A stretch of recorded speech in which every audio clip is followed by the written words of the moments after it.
Hi guys, a very good evening to all of you. So நமக்கு IBPS clerkல பாத்தீங்கன்னா புதிய ஒரு நோட்டீஸ் விட்டுருந்தாங்க சரிங்களா. ஸோ IBPS உடைய ஆக்சுவல் வெப்சைட்டில் போய் பார்த்துட்டு இங்கே CRP உடைய புதிய நோட்டிஃபிகேஷன் ஒன்று விட்டுருந்தாங்க. ஸோ இது என்ன நோட்டிஃபிகேஷன், எதை பற்றி விட்டுருக்காங்க அப்படின்றத நம்ம இந்த செஷனில் கொஞ்சம் டீட்டெயிலாக பார்க்கலாம் சரிங்களா. ஓகே, ஸோ என்ன சொல்லியிருக்காங்க அப்படின்னு பார்த்தீங்கன்னா, this is for recruit. Okay, இந்த நம்மளுடைய IBPS கிளர்க்குக்கான எக்ஸாம் இருக்கு இல்லையா, அதை பேஸ் பண்ணி இருக்கக்கூடிய ஒரு நோட்டிஃபிகேஷன் தான் இது. யாருக்கு அப்படின்னு பார்த்தீங்கன்னா, guidelines for persons with disabilities using a scribe. So ஸ்க்ரைபை யூஸ் பண்ணி அவங்க என்னது எக்ஸாம் எழுதுவாங்க. பார்த்துருக்கீங்களா, நீங்கள் எக்ஸாம் முடிச்சுட்டு போகும்போது ஒருத்தங்க சொல்ல இன்னொருத்தங்க என்னது ஆன்சர் எழுதிட்டு இருப்பாங்க, நீங்கள் பார்த்துருப்பீங்க கரெக்டாக. ஸோ அவங்களுக்கான ஒரு கைட்லைன்ஸில் என்ன பண்ணியிருக்காங்க, ரிவைஸ்டு கைட்லைன் விட்டுருக்காங்க. ஸோ அதை பற்றி தான் என்ன பண்ண போகிறோம், இன்றைக்கி பார்க்க போகிறோம் சரிங்களா.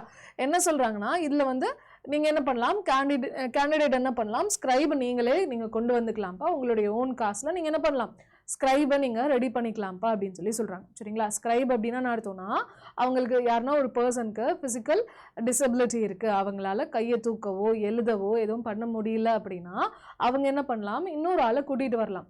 அவங்க சொல்ல கேண்டிடேட் அப்ளை பண்ண கேண்டிடேட் சொல்ல அந்த ஸ்க்ரைப் வந்து என்ன பண்ணுவாங்க, ஆப்ஷனை கிளிக் பண்ணுறதா இருக்கட்டும், சம் போடுறதா இருக்கட்டும், அவங்க சொல்ல இவங்க செஞ்சுட்டு அது பண்ணுவாங்க. ஸோ அது பண்ணுறவங்களோட பேர் தான் பார்த்தீங்கன்னா ஸ்க்ரைப். ஸோ என்ன பண்ணலான்னா, IBPS கிளர்க்கு அப்ளை பண்ணுறவங்க ஸ்க்ரைப் நீங்களே உங்களோட ஓன் காஸ்ட்டில் ரெடி பண்ணிக்கலாம்ப்பா அப்படின்னு சொல்கிறாங்க சரிங்களா. ஸோ யாருக்கு பார்த்தீங்க அப்படின்னா, பிளைண்ட்னஸ், லோகோமோட்டர் டிசபிலிட்டி, 2 ஆர்ம்ஸும் இல்லாதவங்க, அதே மாதிரி செரிப்ரல் பால்சி ஓகேங்களா. ஸோ இவங்களுக்கு மட்டும்தான் பார்த்தீங்கன்னா the facility for scribe will be given சரிங்களா.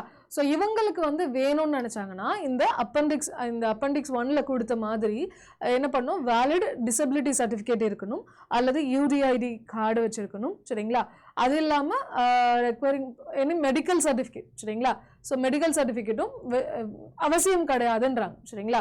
ஒன்று டிசபிலிட்டி சர்டிஃபிகேட் வச்சுருக்கணும் அல்லது UDID கார்டு வச்சுருந்துருக்கணும், மெடிக்கல் சர்டிஃபிகேட் அவசியம் கிடையாதுப்பா அப்படிங்கிற மாதிரி சொல்கிறாங்க சரிங்களா. அது மட்டும் இல்லாமல் இப்போ ஃபார் எக்ஸாம்பிள் பிளைண்ட்னஸ் அல்லது லோகோமோட்டர் டிசபிலிட்டி அல்லது செரிப்ரல் பால்சி இல்லாதவங்க பார்த்தீங்க அப்படின்னா ஸ்க்ரைப் என்ன பண்ண முடியுமா, அவங்க வந்து ஃபங்க்ஷன் ஓகே. ஸோ அவங்களும் பார்த்தீங்கன்னா என்னது, ஒரு அது இல்லாமல் வேறு எதனா டிசபிலிட்டி இருந்துச்சுன்னா அவங்களும் என்ன பண்ணுமா, சர்டிஃபிகேட் கொண்டு வந்தாகணும்ப்பா, சர்டிஃபிகேட் இல்லாமல் இது பண்ண முடியாது அப்படின்னு சொல்கிறாங்க.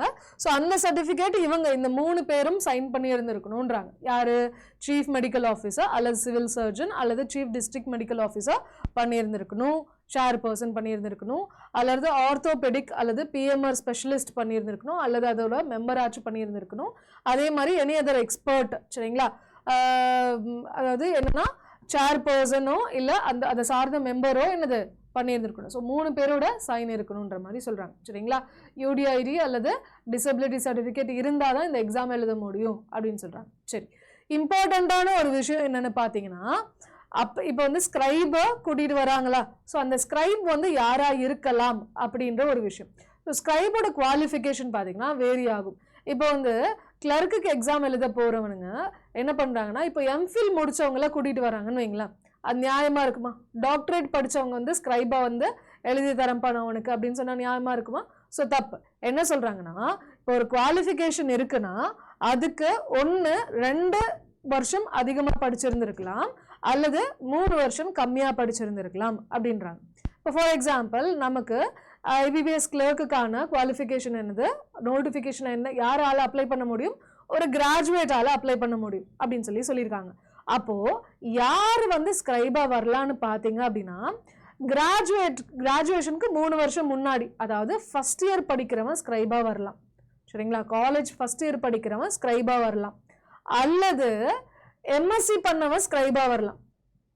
காலேஜ் ஃபஸ்ட் இயர்லேருந்து MSc படிக்கிறவன் நடுவில் எவனாக இருந்தாலும் என்னது ஸ்க்ரைபாக வரலாம். MScக்கு மேலே படித்தவனும் ஸ்க்ரைபாக வரக்கூடாது, இது ஃபஸ்ட் இயருக்கு கீழே படித்தவனும் ஸ்க்ரைபாக வரதுக்கு எலிஜிபிள் கிடையாது அப்படின்றாங்க சரிங்களா. ஸோ மேக்ஸிமம் 2 இயர்ஸு ஓகேங்களா, மேக்ஸிமம் 2 இயர்ஸ், மினிமம் அதாவது பாருங்கள் 3 academic years below and 2 academic years below and a maximum of 3 academic years below ஓகேங்களா. மினிமம் 2 years below, அதான்ப்பா ஒன்று ஃபஸ்ட்டு இது படித்தவன் வரலாம், அல்லது எம்எஸ்சி படித்தவங்க வரலாம் அப்படின்றதான் நம்மளுடைய இது சொல்கிறாங்க. சரிங்களா? அதே மாதிரி ஸ்கிரைப் வரான் அப்படின்னா அவன் என்ன பண்ணும், அவனுடைய டாக்குமெண்ட்டை எல்லாத்தையும் என்ன பண்ணணும், இது அப்லோட் பண்ணி இருந்திருக்கணும். சரிங்களா? அதுக்கான தனி லிங்க் கொடுத்துருப்பாங்க. அந்த லிங்க்கில் எல்லாத்தையுமே தெளிவாக அப்லோட் பண்ணி இருந்திருக்கணும். அவங்களுடைய 10th சர்டிஃபிகேட் 12th சர்டிஃபிகேட்லாம் அப்லோட் பண்ணியிருக்கு. யார் ஸ்கிரைபாக வராங்களோ ஃபோட்டோ இருக்கணும், ஃபோட்டோ ஐடி ப்ரூஃப் இருக்கணும், 10th 12th சர்டிஃபிகேட்லாம் இருக்கணும். இதெல்லாம் அப்லோட் பண்ணவங்களால என்ன பண்ண முடியும், வந்து எக்ஸாம் எழுதலாம்ப்பா அப்படின்றாங்க. அதே மாதிரி எக்ஸாமுக்கு முன்னாடி நாள் கரெக்டாக ஸ்கிரைப் யாருன்னா வராங்கன்னா அவங்களால வர முடியாமல் போகுது, ஏதோ இன்சிடென்ட் நடக்குது அப்படின்னா அவங்க என்ன பண்ணலாம், இன்னொரு ஸ்கிரைபை கூட்டிகிட்டு வராங்க, அதுக்கு பதிலாக வேற ஒரு ஸ்கிரைபை கூட்டிகிட்டு வராங்கன்னா அவங்களோட டீட்டெயில்ஸை கடைசி நிமிஷத்தில் கூட அப்டேட் பண்ண முடியும் ஆன்லைனில். ஸோ மறக்காமல் அதை அப்டேட் பண்ணிக்கோங்க அப்படின்ற மாதிரி சொல்கிறாங்க. சரிங்களா? ஓகே. அதுக்கப்புறம் வேற என்ன இம்பார்ட்டண்ட்டானு சொல்கிறாங்க, ஸ்கிரைபோட ஹெல்ப்போட எழுதுறவங்களுக்கு எக்ஸ்ட்ரா 20 minutes கிடைக்கும். எல்லாருமே 1 மணி நேரம் எக்ஸாம் எழுதுறாங்கன்னா இவங்களுக்கு 1 மணி நேரம் 20 நிமிஷம் எக்ஸாம் இருக்கும். சரிங்களா? ஏன்னா இவங்க சொல்லி அவங்க கேட்டு அதை எழுதி டைம் எடுக்கும் இல்லையா, அதனால எக்ஸ்ட்ரா கொடுக்குறாங்க. ஓகே.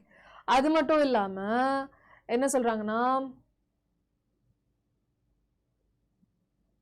ஓகே, யார் எலிஜிபிளாக இருக்காங்களோ அவங்க மட்டும்தான்ப்பா ஸ்கிரைபை கூட்டிகிட்டு வரணும்.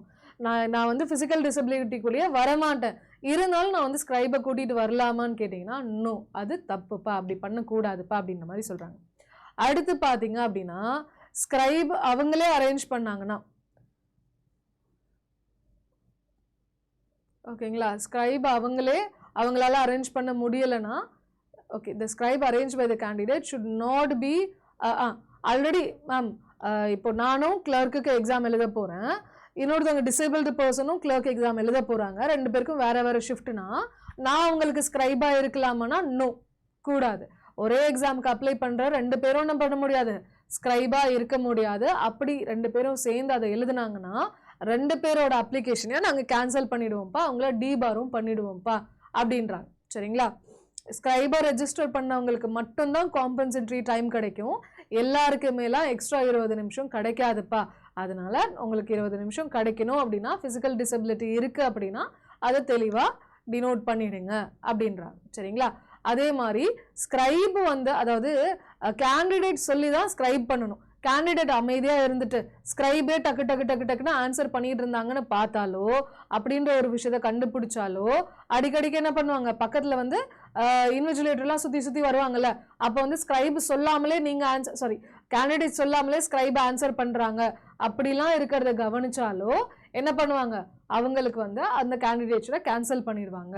சரிங்களா? அதை ரிப்போர்ட் பண்ணிடுவாங்க அப்படின்னு சொல்கிறாங்க. சரிங்களா? அது மட்டும் இல்லாமல் ஆல்ரெடி டிபார் ஆல்ரெடி டிபார் பண்ணியிருப்பாங்க சில ஸ்கிரைபை, அந்த லிஸ்ட்டு வந்து ஐபிபிஎஸ் கிட்ட இருக்கும். அவங்க மறுபடியும் அப்ளை பண்ணாங்க அப்படின்னா அந்த லிஸ்ட்டை பார்த்து வெரிஃபை பண்ணி தான் அவங்கள ஸ்கிரைபாக உட்கார வைப்பாங்க.